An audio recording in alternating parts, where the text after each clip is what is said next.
Induction rural. साप चावल्यावर काय करावं?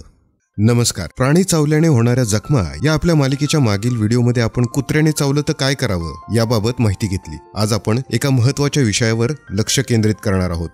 साप चावला तर काय? हे लक्षात ठेवणं महत्त्वाचं आहे की सगळे साप विषारी नसतात. पावसाळ्यात आणि रात्रीच्या वेळी साप चावण्याचे प्रकार जास्त घडतात. भारतात 4 प्रकारचे विषारी साप नेहमी दिसतात. एक म्हणजे कोब्रा, ज्याला आपण नाग म्हणतो. दुसरे मण्यार, घोणस आणि फुरसे. आता आपण जाणून घेऊया, सापाचा चावा विषारी आहे की बिनविषारी हे कसे ओळखायचे. विषारी साप चावला तर त्याच्या पुढच्या 2 सुळ्यांनी जखम करतो. कधी कधी सापाचे इतर दातही उठलेले दिसतात. बिनविषारी साप चावतो तेव्हा दातांच्या 2 रांगा स्पष्ट दिसतात, पण 2 सुळ्यांचा डाग नसतो. सापाची माहिती असेल तर विषारी आणि बिनविषारी हे ओळखायला सोपं जातं. आता पाहूयात विषारी साप चावल्याची लक्षणं. दंश केलेल्या जागी दुखणं आणि सूज येणं, अनेकदा पोटातही दुखतं आणि जुलाब सुरू होतात. दंश केलेल्या जागी पाण्याने भरलेला फोड येतो, जो जास्त विष सोडल्याचे लक्षण आहे. स्नायू दुखू लागतात आणि जखमेतून घाण वास येऊ लागतो. डोळ्यांभोवतीचे स्नायू कमकुवत होतात. डोळे आपोआप झाकले जातात. गोष्टी 2-2 दिसायला लागतात. गिळण्यास त्रास होऊ शकतो. खोकला येतो आणि श्वास घ्यायला त्रास होतो, ज्यामुळे मृत्यू होऊ शकतो. 10 तासांपेक्षा जास्त खोकला येत नसेल तर स्थिती गंभीर नाही. शरीरातून अनपेक्षितपणे रक्तस्राव सुरू होऊ शकतो. उलट्या होऊन माणूस बेशुद्ध पडू शकतो. जर विषाचा परिणाम कमी करणारं औषध म्हणजेच अँटीव्हेनम दिलं नाही तर आठवड्याभर माणूस शॉकमध्ये जाऊ शकतो किंवा शरीराच्या आतमध्ये रक्तस्राव होऊ शकतो. आता पाहूयात विशिष्ट लक्षणं. नाग म्हणजेच कोब्रा हा चावल्यानंतर त्याची लक्षणं पाहूयात. उलट्या होतात, रक्तदाब कमी होतो आणि माणूस बेशुद्ध पडतो.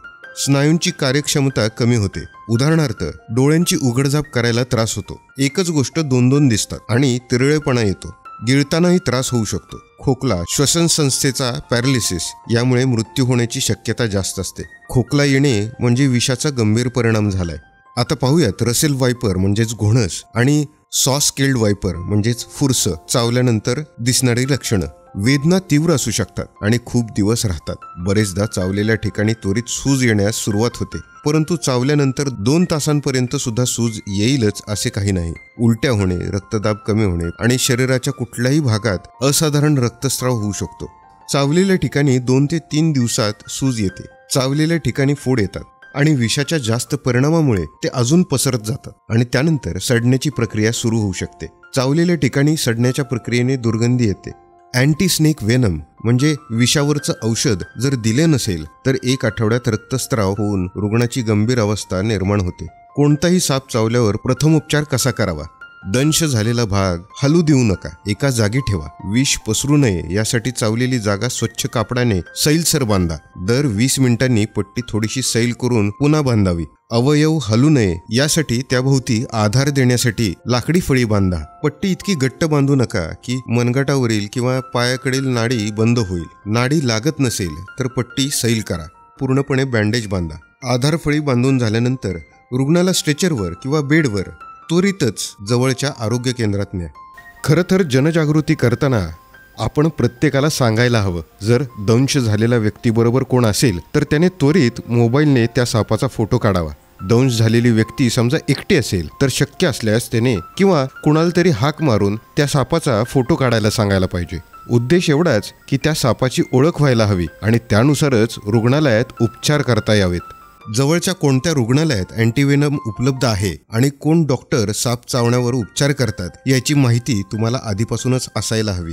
हे लक्षात ठेवा, ज्या दवाखान्यात लस उपलब्ध आहे त्या दवाखान्यात ती लस थंड तापमानात ठेवलेली आहे की नाही याची खात्री करा.